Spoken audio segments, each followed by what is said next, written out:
llevarles primeramente a Mateo, capítulo 2 del Evangelio según San Mateo, por favor, a partir del versículo 1. Mateo, capítulo 2, versículo 1. Vamos a estar leyendo unos versículos. Dicho sea de paso, mientras los están buscando, esta historia que vamos a leer ahora solamente la encontramos en el Evangelio según San Mateo. Marcos no menciona nada de la visita de estas personas, ni Lucas tampoco, ni Juan tampoco. Solamente Mateo, repito, es el único que nos habla de unas personas que vienen de muy lejos, guiados milagrosamente a través de un astro, a través de una estrella, con el propósito de reconocer, con el propósito de ofrecerle una serie de presentes y de regalos a un niño que prácticamente está no recién nacido, pero que ha nacido de una forma milagrosa, y ellos vienen desde lejanas tierras, como acabo de decir, guiados milagrosamente hasta llegar a el lugar donde vivía, Belén, Betlehem, la casa del pan, a 7, máximo 8 kilómetros de Jerusalén se encuentra la pequeña localidad de Belén, que hasta el día de hoy se puede visitar. Empiezo a leer a partir del versículo 1. Estoy en Mateo 2, del versículo 1 en adelante, y dice así la palabra del Señor. Cuando Jesús nació en Belén de Judea, en días del rey Herodes, vinieron del oriente a Jerusalén unos magos, diciendo: ¿dónde está el rey de los judíos que ha nacido? Porque su estrella hemos visto en el oriente y venimos a adorarle. Oyendo esto, el rey Herodes se turbó y toda Jerusalén con él. Y convocados todos los principales sacerdotes y los escribas del pueblo, les preguntó dónde había de nacer el Cristo. Versículo 5. Ellos le dijeron: en Belén de Judea, porque así está escrito por el profeta. Dicho sea de paso, el profeta Miqueas. Y tú, Belén de la tierra de Judá, no eres la más pequeña entre los príncipes de Judá, porque de ti saldrá un guiador que apacentará a mi pueblo Israel.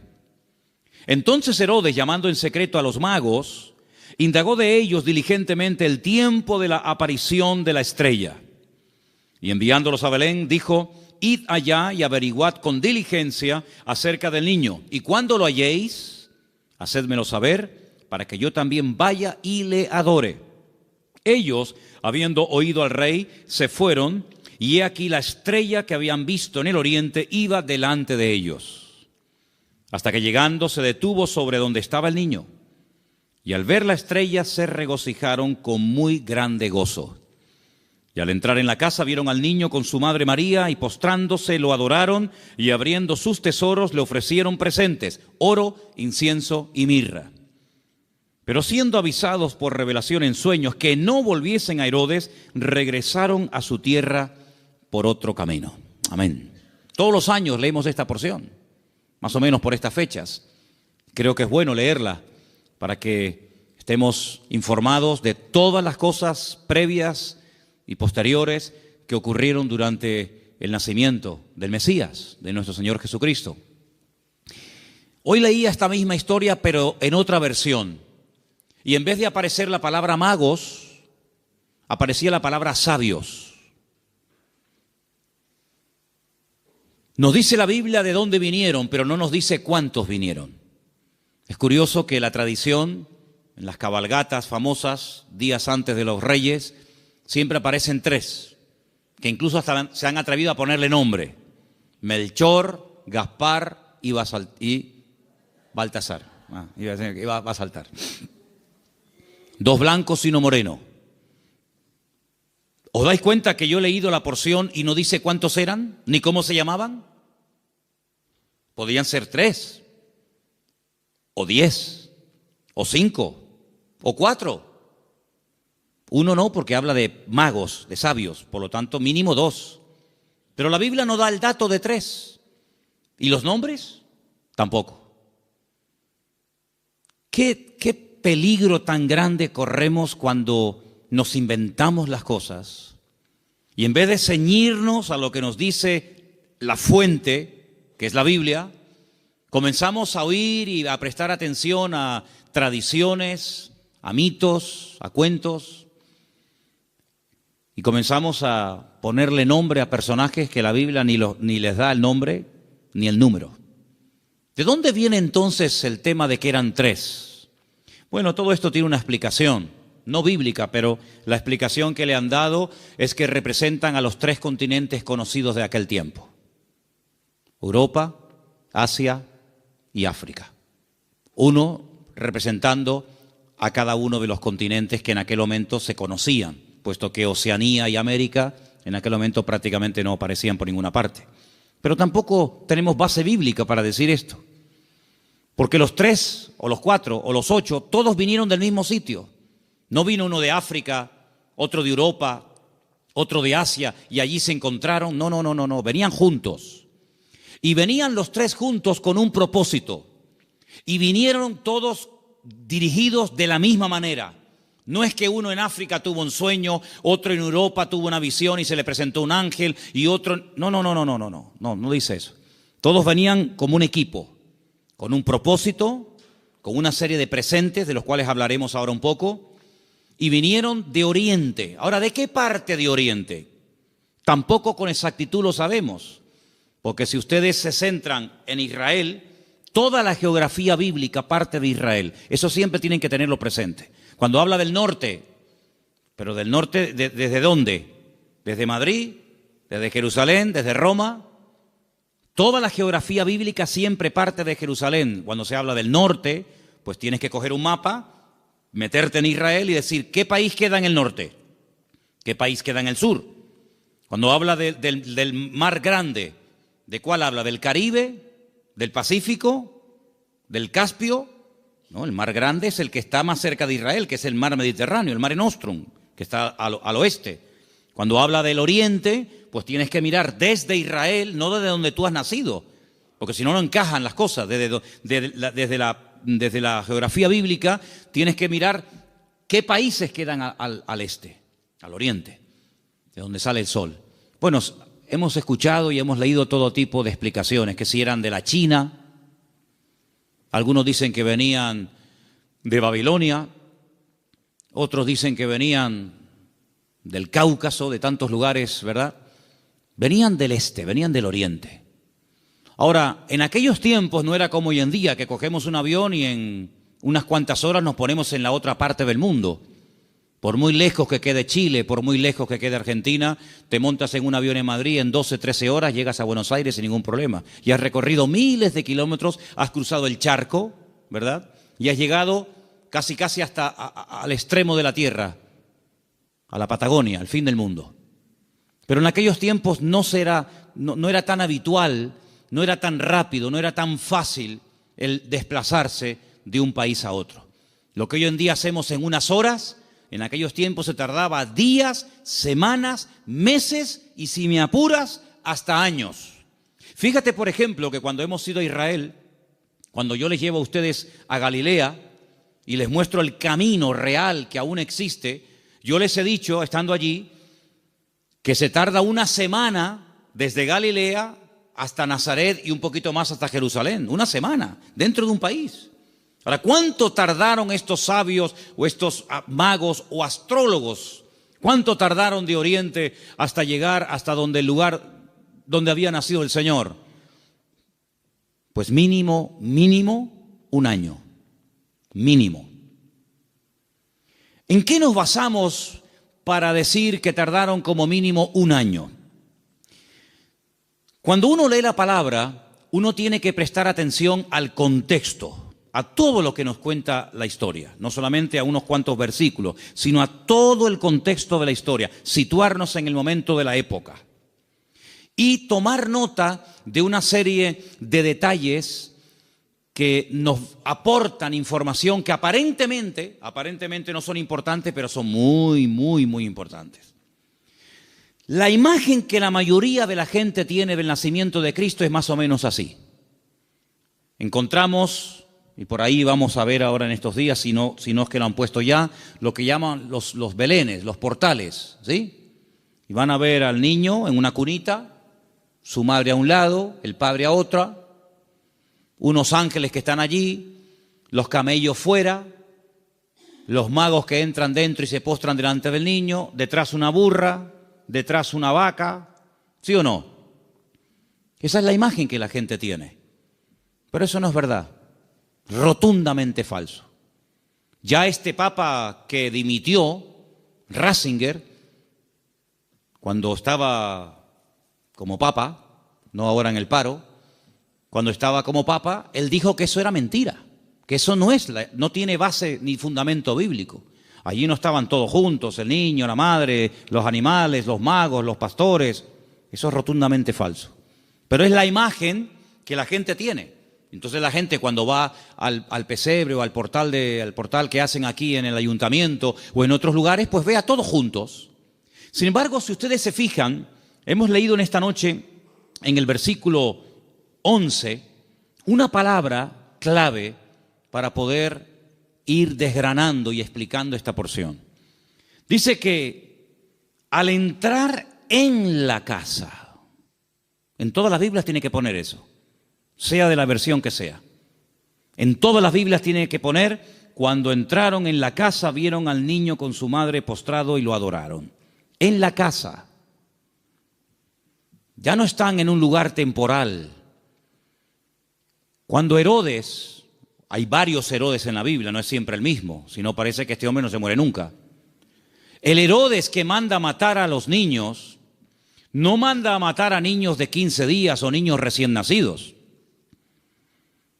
Él manda a matar a niños menores de 2 años, lo cual quiere decir de que había pasado ya mucho tiempo desde que había nacido hasta que llegan los magos a la casa.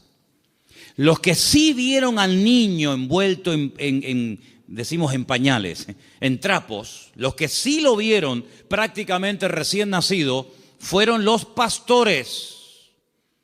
Los pastores que vivían allí en Belén, allí vivían los pastores.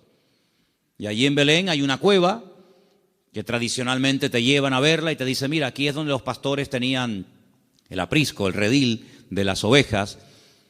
Y vivían en Belén, pero estos señores no vivían en Belén, estos señores vivían muy lejos, vivían en el oriente.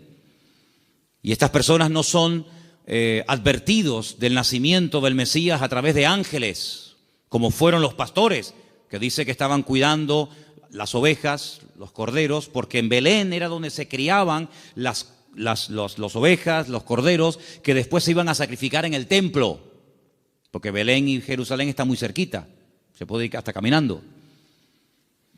Y ellos son advertidos por ángeles, pero los magos y los sabios no. Los magos de Oriente, los sabios de Oriente, vinieron dirigidos por un astro.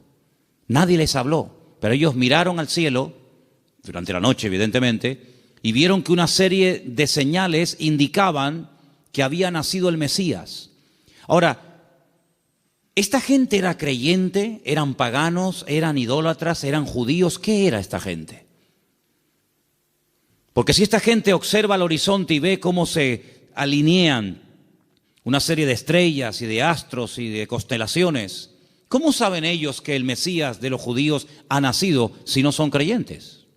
Podían haber interpretado esta señal de una forma completamente equivocada.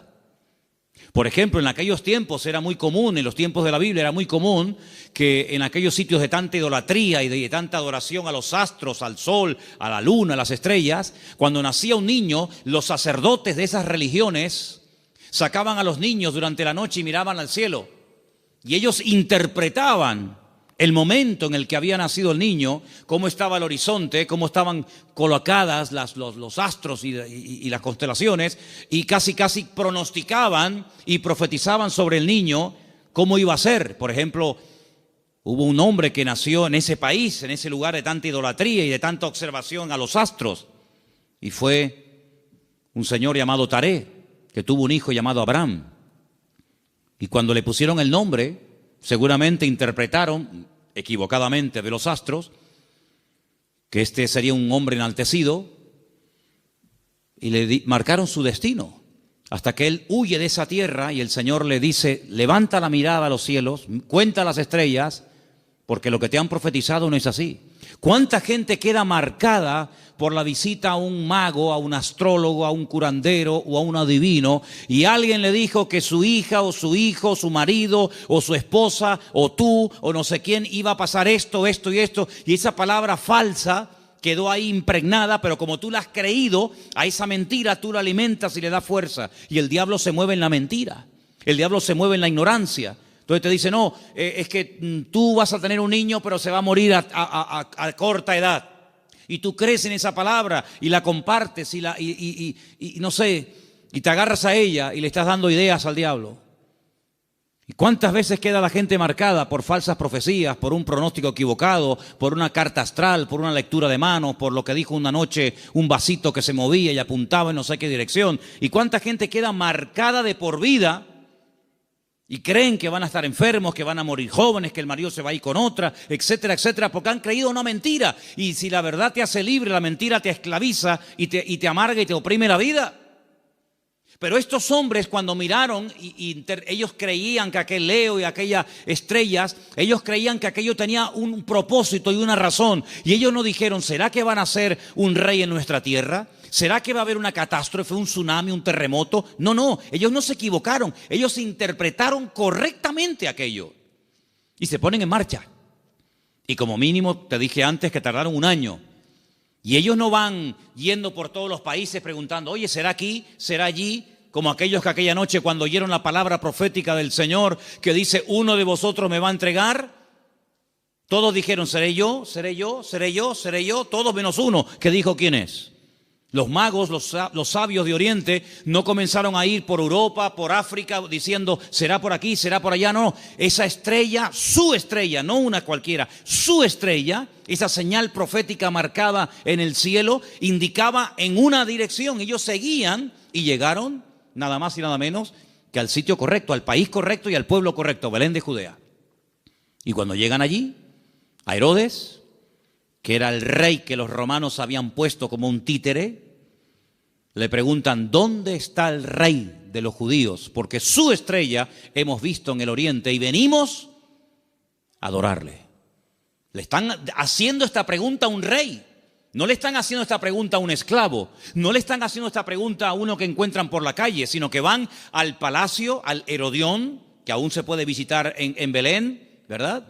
Y le están preguntando al rey, que supuestamente es el rey de los judíos, ¿dónde está el rey de los judíos? Porque venimos a adorarle. Y ellos reconocen que ese con el que están hablando no es. Claro, por eso dice que se produjo una consternación. La gente comenzó a decir, oye, han venido gente de lejísimos, cargados con unos presentes y unos regalos, una fortuna en oro, en incienso y en mirra. Y dice que vienen a adorar al rey de los judíos y dicen que su estrella han visto en el oriente, y estas noticias corrieron hasta Jerusalén y se produjo un tumulto tremendo porque la gente decía, pero ¿a quién se refieren? Es decir, había nacido el Mesías, profetizado durante siglos y siglos, y nadie se había enterado. Fue como un nacimiento secreto. Nació el Mesías, del cual habló Isaías, Jeremías, Ezequiel y tantos profetas, y nadie se había dado cuenta. ¿No te has parado alguna vez a preguntar que Dios puede hacer muchas cosas hoy en día entre nosotros y no nos hemos dado cuenta de que es el Señor? Y atribuimos a la casualidad o a la coincidencia o a la suerte. Sin embargo, el que tiene todo el control y el dominio siempre es el Señor. ¿Cuántos dicen amén? ¿Cómo supieron interpretar estos hombres estas señales correctamente? Bueno, hay varias opiniones. Una de las opiniones más generalizadas y más aceptadas es que en Oriente, desde el principio de los tiempos, siempre hubo una tendencia del hombre que vivía en aquella zona a estar todo el día observando las constelaciones y las estrellas y los astros, tratando de pronosticar, tratando de averiguar el futuro. Ahí nació toda la astrología, ahí nació toda la brujería, ahí en la cuna de todo eso es Babilonia, Babel. Babel es Babilonia, es el mismo sitio. Babel significa confusión. lo que hoy en día sería Irak. Y fue en aquella zona, en aquella parte del mundo, donde ya en los tiempos del libro del Génesis dice que los hombres quisieron construir una torre. La palabra es sigurat, un observatorio, para que desde lo alto pudieran observar y pudieran decir, va a pasar esto, va a pasar aquello, y los astros dicen esto, y los astros dicen aquello. Es verdad que hay astros, y es verdad que hay constelaciones, y es verdad que hay constelaciones que se llaman Piscis, y Capricornio, y Tauro, y Leo. Es verdad, todo eso es verdad. Hay dibujos que se pueden hacer para interpretar todo eso, pero lamentablemente el hombre lo ha tergiversado, y el hombre lo ha utilizado para atar, para engañar, para manipular y para tergiversar las verdades. Pero en aquellos momentos estos hombres, criados en aquel lugar, sabían que algún día nacería un Mesías. Ahora, de todos los profetas de la antigüedad, ¿quién es el que verdaderamente sabía cuándo iba a nacer el Señor? Porque esta profecía que hemos leído esta noche, la vuelvo a leer en Mateo 1:6, y tú, Belén, de la tierra de Judá, no eres la más pequeña entre los príncipes de Judá, porque de ti saldrá un guiador que apacentará a mi pueblo Israel. Estas palabras están fechadas entre el 738 y el 698 antes de Cristo. Son palabras del profeta Miqueas. Ustedes pueden leerlo en el libro que tenemos en la Biblia que lleva su nombre, Miqueas. Pero hubo un profeta que sabía el día exacto en el que el Señor Jesucristo vendría en su primera venida a este mundo, y era el profeta Daniel. El profeta Daniel tuvo una revelación tremenda, muy amplia, y él sabía perfectamente que si se comenzaba a contar, nosotros contamos hacia adelante, ellos contaban hacia detrás, ¿verdad? Si se comenzaba a contar desde que se les permitiera retornar a Jerusalén, restaurar Jerusalén, restaurar las murallas, él sabía perfectamente cuándo nacería el Mesías. El Señor le dice, sabe pues y entiende que desde la salida de la orden para restaurar Jerusalén hasta el Mesías príncipe, habrá 70 semanas. Eso lo dice Daniel capítulo 9. Desde hasta. ¿Cuándo empezamos a contar? Desde que salgan y comiencen a restaurar la ciudad y comiencen a levantar el templo. Desde que salgan hasta que venga pasarán 70 semanas. Pero claro, como expliqué en su momento, 70 semanas son 490 días. Y no hay 490 días desde que Nehemías, Esdras y Zorobabel reconstruyen la ciudad de Jerusalén hasta Cristo. No hay 490 días, hay muchísimo más. Entonces, ¿qué es lo que pasa? Pues también expliqué en su momento, y quiero solamente recordarles, que la forma de contabilizar el tiempo en la Biblia y según el pueblo de Israel varía mucho de cómo contamos nosotros el tiempo. Partimos de la base de que nuestro calendario no es el calendario bíblico. Nuestro calendario es un calendario mandado a hacer por un papa llamado Gregorio. Un tiempo que gira, un año que gira en torno al tiempo que tarda el sol en dar todo el círculo, ¿verdad? O la Tierra, perdón, el tiempo que tarda la Tierra en recorrer las 4 estaciones, que es alrededor de 365 días. Mientras que el calendario bíblico es un calendario basado en la luna y tiene 360 días. Silencio, por favor. Quiero que presten atención todos, no me estén hablando nadie. Si el calendario bíblico tiene 360 días y nuestro calendario tiene 365, aquí hay un problema. Nuestro calendario va aumentando más rápido de lo que va aumentando el tiempo bíblico. Tenemos más días para hacer un año que el calendario bíblico. El calendario bíblico es más corto. Primer problema. Segundo problema que tenemos. Nosotros contabilizamos el día a partir de las 12:01 de la noche. En la Biblia no se cuenta, estamos hoy a jueves, ¿verdad? ¿Hasta qué momento será jueves? Hasta las 12:01. Hasta las 12 de la noche es jueves. Y a las 12:01 automáticamente ya es viernes. En la Biblia el día empieza con la caída del sol. cuando se pone el sol y una mujer no tiene luz para enhebrar una aguja y ya se pueden ver tres estrellas en el horizonte y ya no hay luz suficiente para enhebrar una aguja, ahí empieza.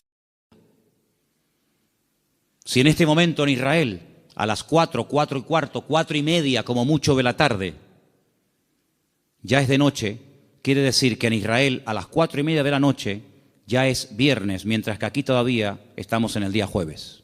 ¿Se dan cuenta la cantidad de desajustes que se producen? Cuando el hombre se sale de la palabra, cuando el hombre sale de la escritura, es un lío. Por eso después no encaja nada. Por eso muchas personas han intentado poner fechas y tal, y es un desastre, porque no se ciñen a la escritura. Todas las profecías, todas, absolutamente todas, las de la primera y las de la segunda venida de Cristo, todas están basadas en el calendario bíblico, no en el calendario gregoriano o cristiano que es el que tenemos nosotros hoy en día. Según el calendario bíblico, estamos en el año 5777. Según nuestro calendario, estamos en el año 2016 después de Cristo. Pero ¿y antes de Cristo no hubo historia? ¿Antes de Cristo no hubo nada? ¿Cómo que 2016? Entonces hay un desfase tremendo, de 5777 a 2016 después de Cristo. Y no contamos lo de antes. Tenemos otra forma de contabilizar, ¿verdad? Porque hay un antes y un después. Entonces es muy importante darnos cuenta de que el profeta Daniel, cuando recibía las revelaciones acerca de la venida del Mesías, el Señor le estaba hablando con términos bíblicos, no con términos modernos.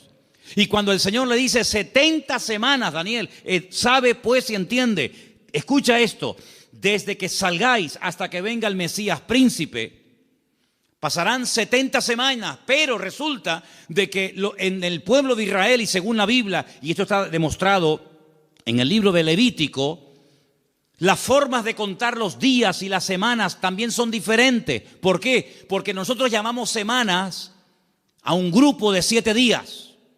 Y 7 días para nosotros es una semana, claro, y para todo el mundo. Pero además, en la Biblia se llama semana a un periodo de 7 años. Es decir, si le preguntas a un niño cuánto tiempo tiene, te puede responder de 2 maneras. A la manera nuestra y te dice, yo tengo 7 años. O te puede decir, yo tengo una semana. Y tú dices, ¿cómo va a tener este niño una semana? Qué grandes son los niños en Israel, ¿no? Pero tienes que multiplicar, ¿verdad? De tal manera que cuando el Señor le dice al profeta Daniel, 70 semanas están determinadas sobre tu pueblo, lo que le está dando es un paquete profético de 490 años. 70 por 7, 490. Y esos 490 años, hay diferentes bloques, diferentes características, diferentes sucesos, diferentes acontecimientos, que cuando tú lo sabes interpretar, pues tú dices, efectivamente, 483 años, multiplícalo por años de 360 y te va a dar el número exacto de días que hay desde que salieron de Babilonia y restauraron Jerusalén hasta que entró el Mesías. Pasaron 483 años. Pero dice, pero son 70 años, 70 semanas. Y la última semana, los últimos 7 años, son los famosos 7 años de la gran tribulación. Y todo encaja. La Biblia es matemática pura. Es la única ciencia exacta, las matemáticas. En todas partes del mundo, 2 y 2 son 4. En todas partes del mundo. Por encima del Ecuador y por debajo del Ecuador, 2 y 2 son 4. En todas partes del mundo. Es una ciencia exacta, ¿verdad? No se puede cuestionar. No es que aquí 2 y 2 son 4, allí son 3 y medio, allí son 8. No, en todas partes es igual. Y el Señor usa la matemática de Él, el tiempo de Él, el calendario de Él, para preparar a los pueblos, para preparar a las naciones, para preparar a su pueblo, para que aquel día no nos sorprendan las cosas como ladrón en la noche. Entonces estos hombres seguramente tenían la información que tenía el profeta Daniel. Y junto con la información del profeta Daniel y la observación meticulosa de los astros y de las estrellas, automáticamente dijeron, el tiempo se ha cumplido. El tiempo se ha cumplido del nacimiento del Mesías. Y ellos se ponen en marcha. Y cuando llegan, Pues ya el niño no es un niño recién nacido, ya el niño no está en un pesebre, el niño está en una casa. El niño está en una casa. Es interesante notar que en el pesebre estaba José y María, pero en la casa está solamente María, ya no está José. Y estos detalles es importante darse cuenta, porque son los detalles que nos van a ayudar a tener toda la información, todas las piezas del puzzle, y vamos a poder decir, amigo, los que vieron al niño recién nacido fueron los pastores.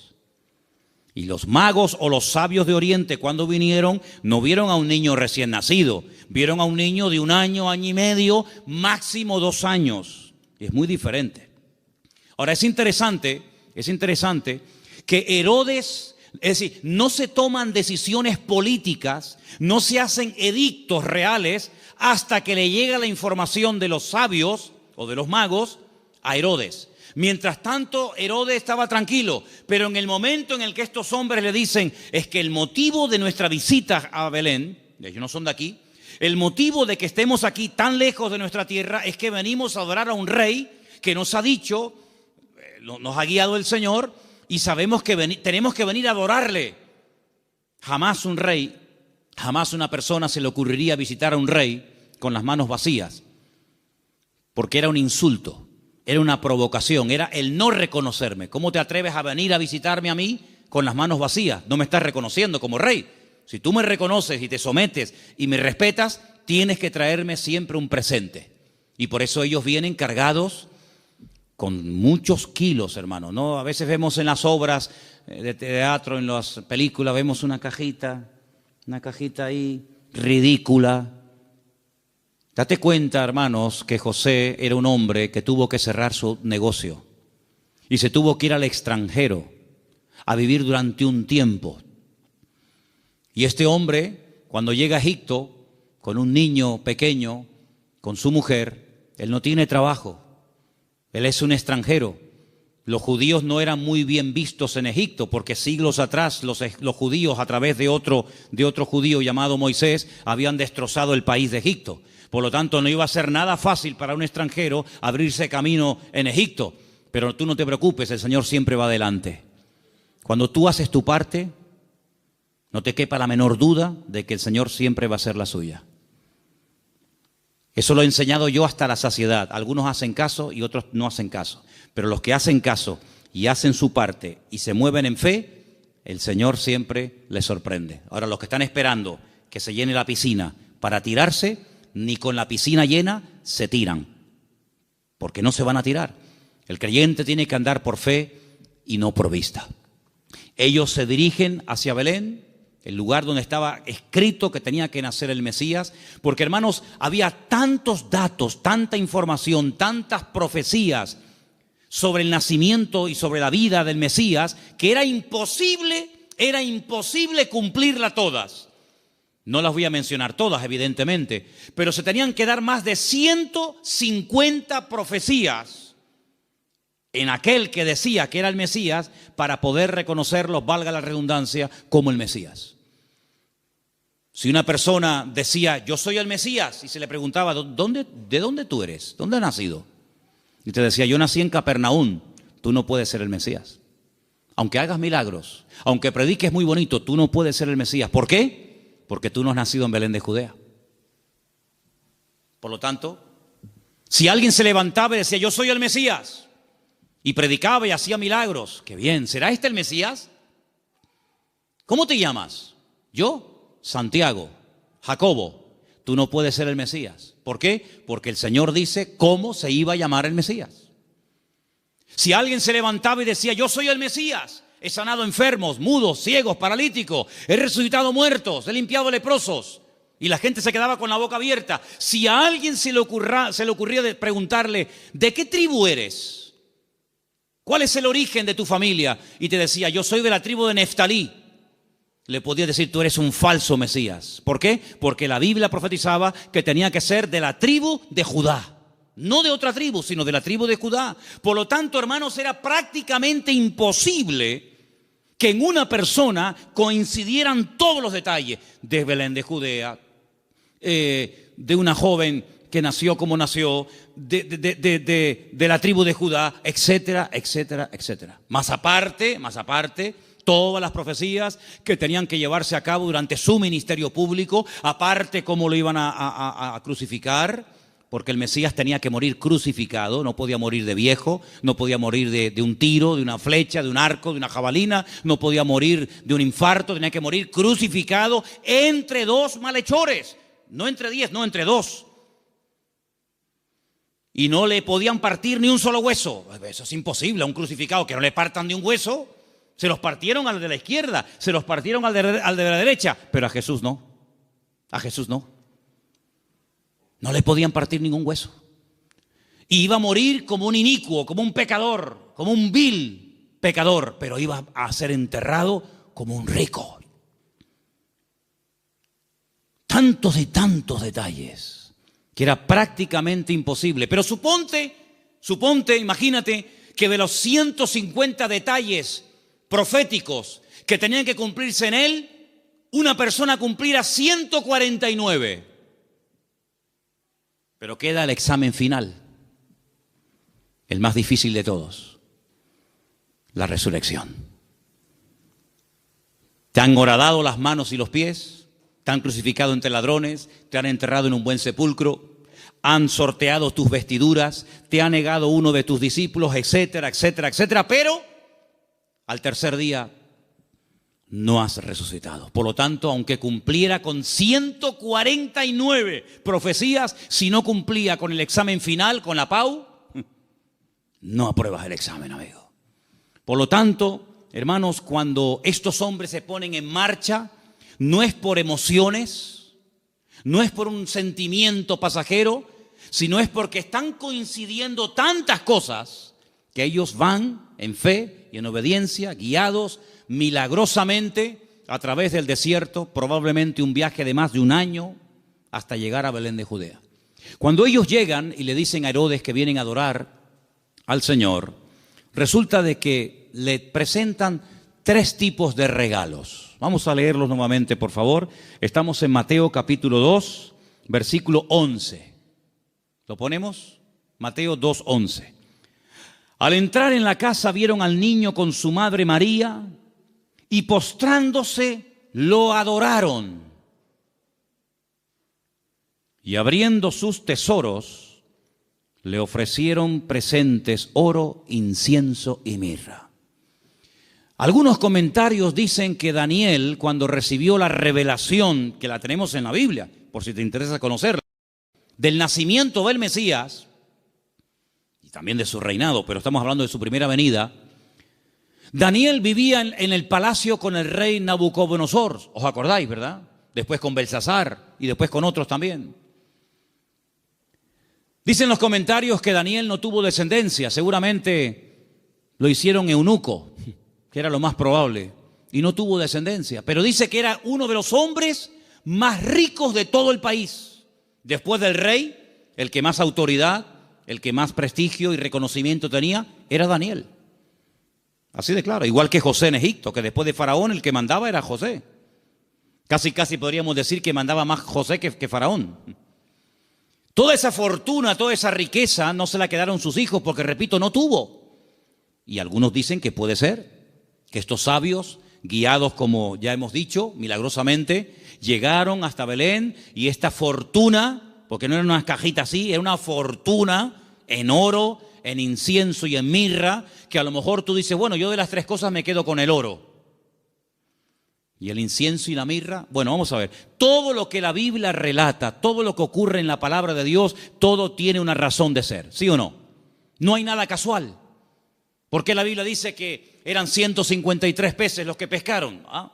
¿Por qué dice la Biblia que comieron 5,000 hombres? ¿Por qué dice la Biblia que le regalaron oro, incienso y mirra? ¿Qué más da? Le hicieron presente, le hicieron regalos. ¿Y qué más da? No. Lo dice.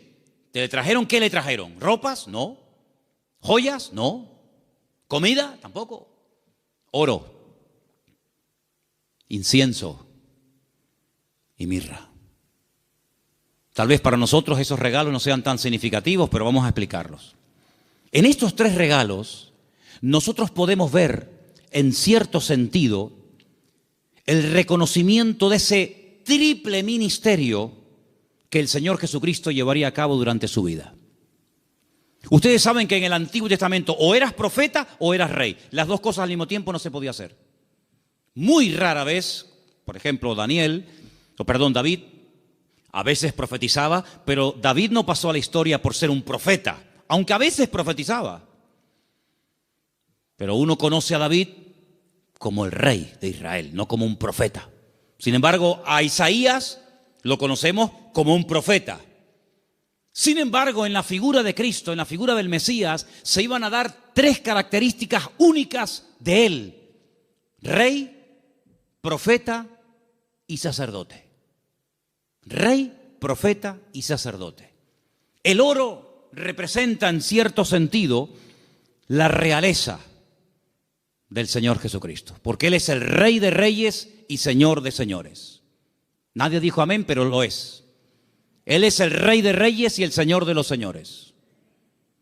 Nació como rey, lo crucificaron diciendo que era un rey y volverá a este mundo como un rey. Cuando nació dijeron: hemos venido a adorar al rey de los judíos. Era un niño, 1 año y medio, 2 años, pero era un rey. Todavía no se manifestaban sus poderes, sus milagros, pero era un rey. Cuando murió en una cruz, él no lo dijo, pero Pilato dijo: quiero que le pongan encima de la cruz un título, una placa donde pongan 3 idiomas para que todo el mundo lo entienda, en latín, en hebreo y en griego. Quiero que pongan: este es el rey de los judíos. Es increíble. Cuando Pilato le dice: pero tú eres un rey, ¿sí o no? Y dice: yo para esto he venido a este mundo. Pasa que todo tiene su momento y todo tiene su lugar. Cuando oramos en el Padre Nuestro, lo leemos o lo mencionamos, hay una parte que recordamos que Él es rey. Cuando decimos: venga tu reino, tu reino. Y no hay reino sin rey, y no hay rey sin reino. Por lo tanto, Él es un rey.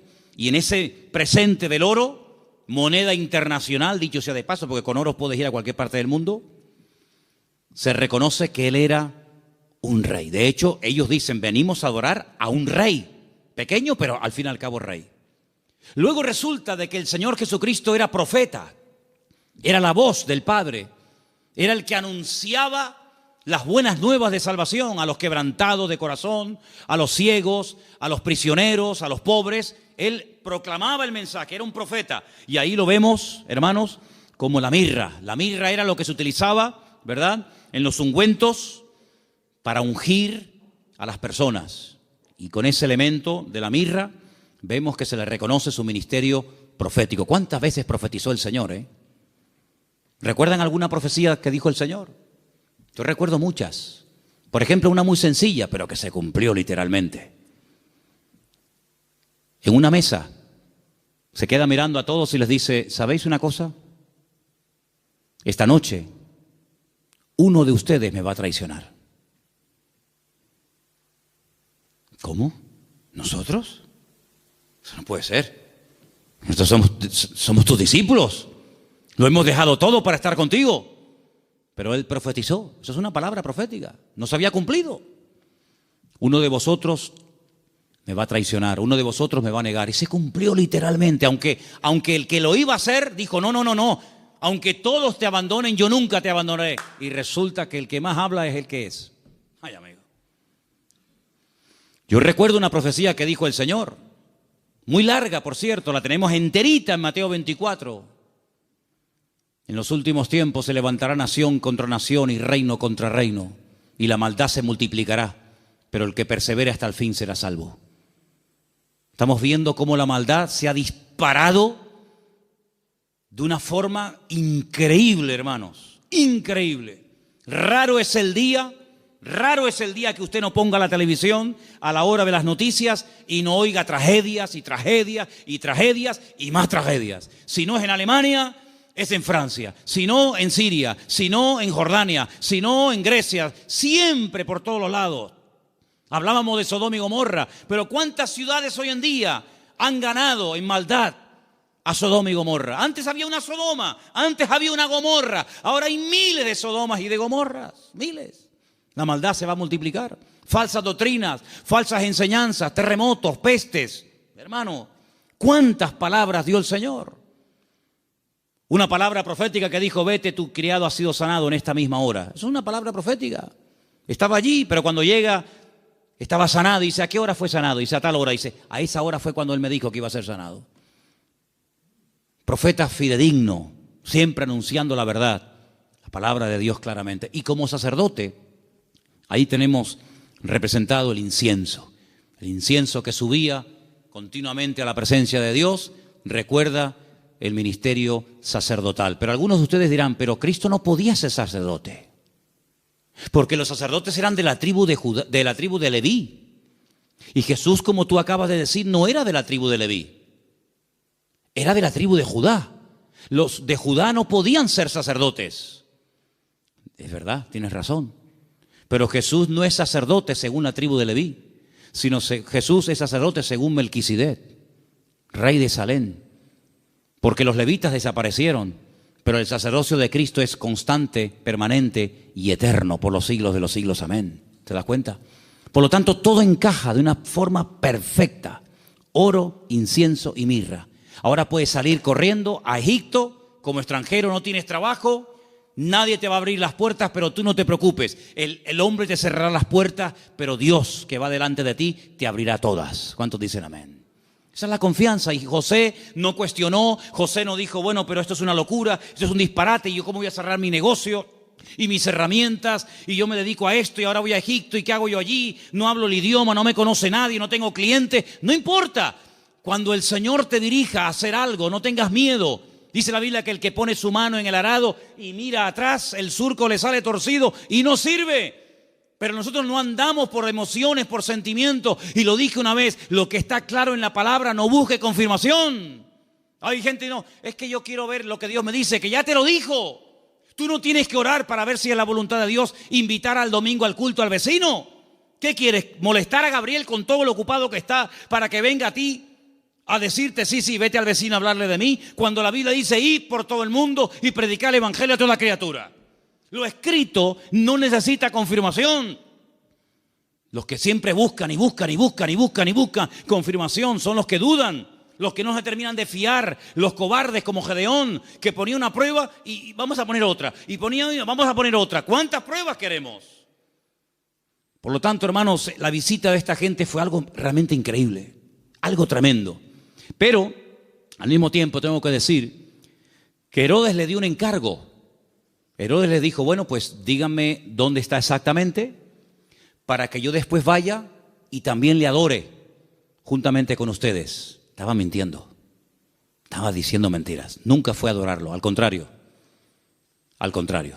Vamos a leerlo. Estamos en Mateo capítulo 2.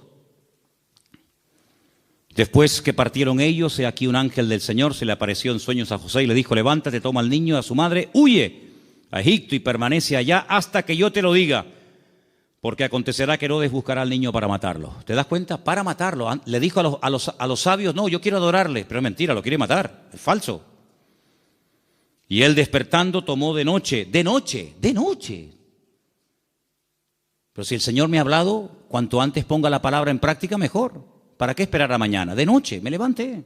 Se levantó de noche y dice, tomó al niño y a su madre y se fue a Egipto. Y estuvo allá hasta la muerte de Herodes para que se cumpliese lo dicho por el Señor por medio del profeta cuando dijo, de Egipto llamé a mi hijo. Entonces Herodes cuando se vio burlado por los magos, se enojó mucho y mandó matar a todos los niños menores de 2 años. Si el niño estaba recién nacido, no tiene ningún sentido promulgar un edicto real para matar a un niño de 1 año, año y medio, 2 años, no tiene sentido. Pero es que ya te vuelvo a repetir, el niño ya hacía mucho tiempo que había nacido. Pasa que los magos habían tardado mucho tiempo en llegar. Entonces dice que mandó a matar a los niños menores de 2 años que había en Belén y en todos los alrededores conforme al tiempo que había inquirido de los magos. Es curioso que cuando le interesaba tener una información se movía, pero cuando no quería cumplirla se hacía el loco, ¿no? Entonces se cumplió lo que fue dicho por el profeta Jeremías, otra palabra más cumplida. ¿Qué decía la palabra? Voz fue oída en Ramá, grande lamentación, lloro y gemido. Raquel, que llora a sus hijos y no quiso ser consolada porque perecieron. Pero después de la muerte de Herodes, he aquí un ángel del Señor le apareció en sueños a José en Egipto y le dijo: levántate, toma al niño y a su madre y vete a la tierra de Israel, porque han muerto los que procuran la muerte del niño. ¿Cómo iba a saber José en Egipto sin WhatsApp, sin Facebook, sin ordenador, sin nada, que ya puedo volver a casa? ¿Cómo lo puedo saber? Toda la información que necesitamos saber la sabe el Señor. Y cuando el Señor te diga, vuelve otra vez, fíate, porque el Señor sabe perfectamente que el tiempo de la muerte de Herodes ha llegado. Era un hombre que se dejaba, se habla mucho de María, pero la verdad que este hombre era un hombre increíble, un hombre extraordinario, un hombre obediente, un hombre sumiso, un hombre que no cuestiona, no es un hombre lleno de dudas, sino es un hombre que se deja guiar de una forma tremenda. Ellos, habiendo oído que el rey, estamos en el versículo 21, ¿verdad? Entonces él se levantó, tomó al niño, a su madre y vino a la tierra de Israel. Pero oyendo que Arquelao reinaba en Judea, en lugar de Herodes, su padre, tuvo temor de ir allá. Pero avisado por revelación en sueños, se fue a la región de Galilea, bien arriba al norte. Y vino y habitó en la ciudad que se llama Nazaret, para que se cumpliese lo que fue dicho por los profetas, que había de ser llamado Nazareno. Es que todo se cumple, es que no hay ni un detalle que tú digas, oye, es que todo, absolutamente todo, el que se vaya a Quito, el que vuelva, el que justamente se vaya a vivir a Nazaret, el que es que todo, absolutamente todo. Por eso Mateo es tan detallista con estos datos, porque él está intentando convencer a los judíos que van a ser los que van a leer su evangelio. Él está intentando abrirles los ojos y evangelizarlos a través de este evangelio y mostrarles que no era nada casual, sino que todo estaba cumpliéndose literalmente al pie de la letra. Y todo era para que se cumpliera lo dicho por el profeta, para que se cumpliera lo que profetizó el Señor, para que se cumpliera. Esa es la base del Evangelio de Mateo, el cumplimiento de las palabras proféticas dichas siglos antes de que naciera el Mesías. Ahora, si saltamos un momentito, y quiero leerlo rápidamente, en Lucas, capítulo 2, hemos leído Mateo 2, en Lucas capítulo 2, dice en el versículo 8, que había pastores en la misma región que velaban y guardaban las vigilias de la noche sobre su rebaño. Y aquí se les presentó un ángel del Señor, y la gloria del Señor los rodeó de resplandor. Tuvieron gran temor, pero el ángel les dijo: no temáis, porque aquí os doy nuevas de gran gozo, que será para todo el pueblo, que os ha nacido hoy, no ayer, no hace una semana, hoy os ha nacido en la ciudad de David. ¿Cuál es la ciudad de David? Belén. Si David también era de Belén, era de allí. Un Salvador que es Cristo, el Señor. Esto será de señal: hallaréis al niño envuelto en pañales, acostado en un pesebre. Ustedes sí lo van a ver recién nacido. Los magos no lo vieron recién nacido, ¿vale? Repentinamente se apareció con el ángel una multitud de las huestes celestiales que alababan a Dios y decían: gloria a Dios en las alturas y en la tierra paz, buena voluntad para con los hombres. Sucedió que cuando los pastores se fueron de ellos al cielo, los ángeles, no se fueron los pastores al cielo y se quedaron los ángeles, fue al revés. Se dijeron unos a otros: pasemos pues hasta Belén y veamos esto que ha sucedido y que el Señor nos ha manifestado. Vinieron pues apresuradamente y hallaron a María y a José. Cuando llegaron los magos, José no estaba, por lo menos no lo menciona, pero aquí sí. Estaba José, María y al niño acostado en el pesebre. Y al verlo dieron a conocer lo que se les había dicho acerca del niño, y todos los que le oyeron se maravillaron de lo que los pastores decían. Pero María guardaba todas estas cosas, meditándolas en su corazón. Y volvieron los pastores glorificando y alabando a Dios por todas las cosas que habían oído y visto, como se les había dicho. ¿Tú sabes el frío que hace en Israel en invierno? ¿Sabes el frío que hace allí? Aquí me hace gracia cuando la gente dice: uy, qué frío que hace. Tú no sabes lo que es frío. Allí hace frío, pero de verdad, y nieva. Jesús no nació el 24 de diciembre, hermano. Eso es una gran mentira. A partir del 400 y pico después de Cristo, alguien dijo que había nacido el 24 de diciembre, porque era el día más pagano del año, el peor día de todos. Y entonces dijeron, bueno, pues el día peor, el más pagano, el más terrible, vamos a cristianizarlo. Y vamos a decirle al mundo que el Mesías nació en este día, para que en vez de adorar al sol y en vez de adorar las barbaridades que adoran, adoren al Rey, al Señor Jesús. Y desde ese momento, pues se instituyó pues esa fecha. Pero Jesús no nació en diciembre. Jesús nació, y se puede demostrar bíblicamente, y en la página web Luis ha hecho un trabajo extraordinario de las tablas de los tiempos en los que ministraban los sacerdotes en el templo en Jerusalén, etcétera, etcétera. Jesús nació entre septiembre y el mes de octubre. Entre septiembre y octubre. ¿Os dais cuenta también el detalle de Lucas que no habla de animales dentro del pesebre? Judío jamás en la vida dormiría junto a animales. Jamás en la vida. Usted no puede leer la Biblia, y menos el Nuevo Testamento, con una visión occidental o puramente cristiana, porque usted no tiene ningún problema en ver una vaca, una oveja, una cabra y una mujer y un... No, perdone. Judío es tremendamente escrupuloso para eso. Los animales jamás conviven con los hombres, ni los hombres conviven con los animales. Ese es el cuento. Yo siempre he dicho que el portal de Belén es idolatría en miniatura, ¿o no? ¿Qué diferencia hay entre tener a un Cristo así de grande y tener uno así chiquitito? Bueno, perdón, cuando yo era pequeño, mi madre tenía en lo que se llamaba el portal de Belén un cacho de Cristo así, ¿eh? De pequeño nada, era así, ¿eh? Desnudito, con el pañalito y con los deditos así. Y con una corona así, y con una cunita como de paja. ¿Qué diferencia hay entre adorar a un Cristo así, o uno así, o uno así, o uno así? Ninguna. El tamaño no hace mayor o menor el pecado. No te harás imagen, dice la Biblia. No te harás imagen. No te harás imagen. ¿Dónde dice eso? Éxodo 20. No te harás imagen de lo que está arriba, ni abajo, ni aún debajo de la tierra. Ni te postrarás, ni las honrarás. En la casa de un creyente no puede haber ningún tipo de imágenes, ni de santitos, ni de vírgenes, ni de Cristo, ni de nada habido por haber. Es que es el Señor. ¿Qué Señor? Es que es María. Es que es José. No, eso es falso. Un pesebre, un portal, es idolatría en miniatura. Idolatría en miniatura. Y la Biblia prohíbe a un creyente adorar y hacer, no solamente, es que yo no lo adoro, pero lo ha hecho. Dice la Biblia, no te harás. Porque no solamente dice no adorarás, sino dice no te harás.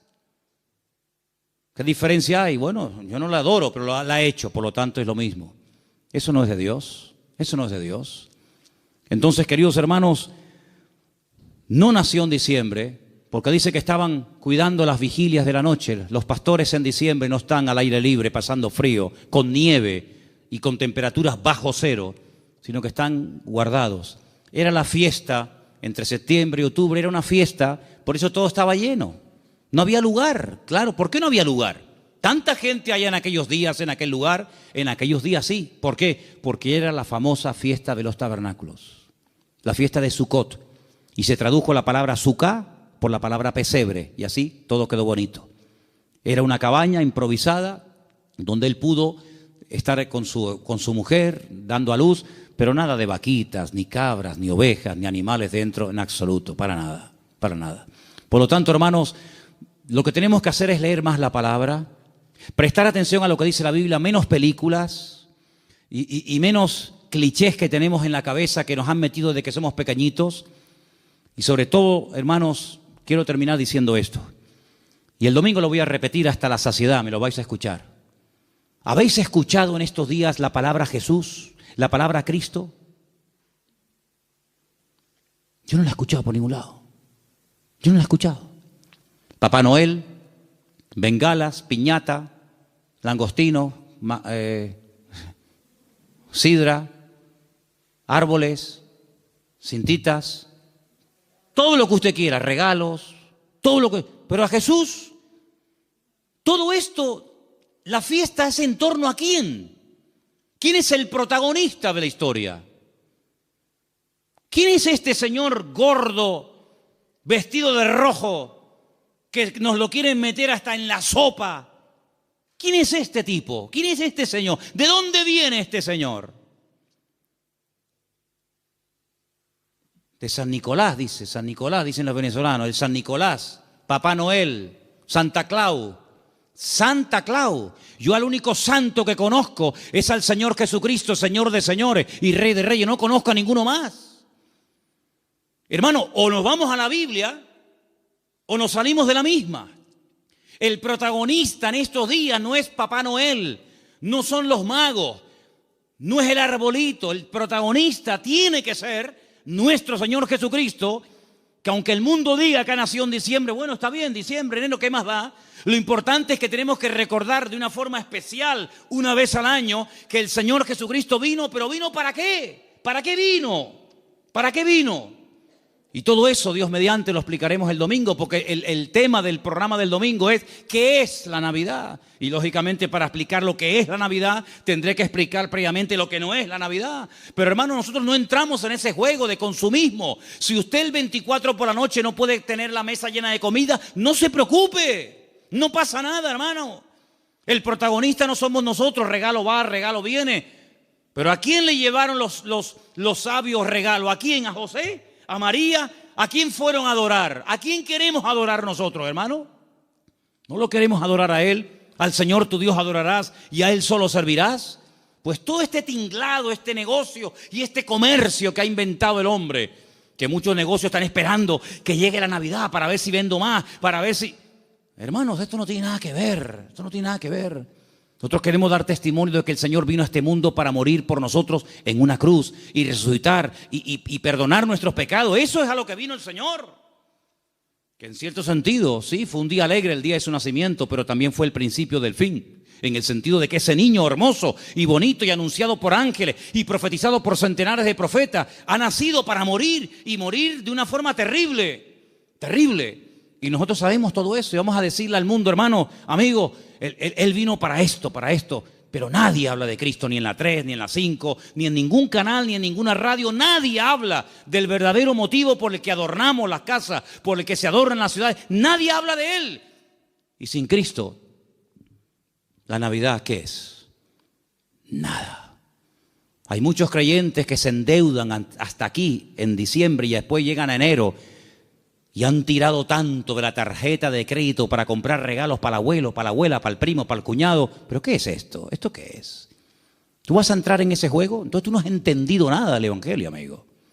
¿Tú has entendido el Evangelio? ¿Tú eres cristiano de verdad? Pues si has entendido el Evangelio y eres cristiano de verdad, vivamos estos días como el Señor quiere que lo vivamos. Y quiero solamente decir algo. Hace años decidimos en la iglesia no poner árboles. ¿Sabéis por qué? Porque ese día, que después dijeron que Cristo había nacido en ese día, ¿saben cómo se adoraba? Una de las formas como se adoraba a esos dioses demonios en aquella fiesta, cortándole los testículos a personas y animales y colgándolos en árboles, dándoles la vitalidad, lo vil de los machos, colgando bolitas de testículos humanos y de animales en las copas de los árboles. Claro, los tiempos han cambiado, nos hemos civilizado, entre comillas, y no vamos a estar castrando ahora 200 o 300 personas para colgar bolitas en los árboles. Entonces lo que hacemos, ponemos bolitas de plástico, de cartón, de cristal. Pero el fondo de esto, ¿cuál es? ¿Había un árbol de Navidad en donde Cristo nació? Dime, ¿tú entrabas allí y veías el árbol de Navidad? Jamás en la vida. Durante casi 500 años, ningún hermano nuestro que murió quemado en la hoguera y crucificado y devorado por los romanos, jamás, por los leones del circo romano, jamás en la vida hicieron las cosas que para nosotros hoy en día son, o para algunos son como normales. Dice la Biblia que no tenemos que entrar en las costumbres paganas del mundo. Y todo esto está cargado de un paganismo y de un comercio tan asqueroso que sí, venderán más y venderán por aquí y venderán por allá, pero al que tienen que adorar no lo están adorando. Y yo en esta fiesta, a quien yo quiero adorar y honrar de una forma especial, tanto aquí como en mi casa, es al Señor. Con regalos o sin regalos, no pasa nada. A mí no me tienen que regalar nada. Yo no necesito que nadie me regale nada. Si tienen que hacer regalos, regálenle. Pregunten qué le hace falta a la iglesia. Pregúntale qué le hace falta a la obra. A mí no me tienen que regalar nada, ¿saben? ¿Qué le hace falta a la obra de Dios? Más silla, vamos a comprar silla. Más Biblia, vamos a comprar Biblia. Pintura, lo que haga falta. Vamos a hacer un esfuerzo por la obra de Dios. Pero hermano, no seamos nosotros los protagonistas, porque usted imagínese que yo llego a su casa, usted me invita y su cumpleaños, y yo llego, no le digo nada, le doy un beso al niño, a la madre, al perro, al gato, al canario. Pero bueno, una pregunta, ¿esta fiesta en honor de quién se hace? No, es que es mi madre que cumple años. Pues hermano, él no puede pasar desapercibido en estos días. El protagonista en estos días no eres ni tú ni yo. El protagonista tiene que ser el Señor. ¿Estamos de acuerdo? Amén. Pues ora, cierra tus ojos en esta tarde y pídele al Señor que a lo mejor por primera vez, no lo sé, a lo mejor por primera vez este año te vas a plantear de una forma diferente el tema de la Navidad. Por cierto, muchos no saben ni lo que significa Navidad. Usan una palabra y no tienen ni idea lo que están diciendo. ¿Qué significa Navidad? No sé. Pues ya va siendo hora que lo sepas, ¿eh? Con la edad que tienes y con las Navidades que has celebrado y no sabes ni lo que significa la dichosita palabra. Así que hermanos, que en esta noche el Señor pueda ver nuestra disposición y nuestro deseo de adorarlo y de honrarlo a Él. Vamos a decirle a los del bar, a los de la frutería, a los de la universidad, a los vecinos, vamos a decirle, amigos, ustedes saben qué es lo que estamos tratando de celebrar en estos días. Ustedes saben por qué nació Jesús en Belén de Judea. Ustedes saben quién es Jesús. Y ahora se nos va a presentar una oportunidad preciosa. Mira qué puerta abierta nos ha abierto el Señor el día 30 en un lugar que han alquilado para ir a dar testimonio. Gloria a Dios, ojalá se nos abrieran todos los días estas puertas. Señor, danos sabiduría. En estos días que la gente está como más amable, más abierta, más sensible, danos la oportunidad y la sabiduría necesaria para poder explicarles qué es lo que estamos tratando de celebrar en estos días. Sabemos, Señor, que tal vez no es el día exacto, no es el mes correcto, pero ¿qué más da, Señor? Hay que predicar a tiempo y fuera de tiempo. Y te pedimos, Señor, que en estos días podamos predicar y repartir Biblias y dar testimonio de ti como nunca, como en todo el año, Señor. Te damos las gracias por este tiempo, que esta palabra en la cual hemos estudiado y meditado en ella nos ayude para tener cada día las ideas más claras, Señor. Gracias te damos por tu palabra y por tu presencia en nuestra vida. En el bendito nombre de Cristo Jesús. Amén.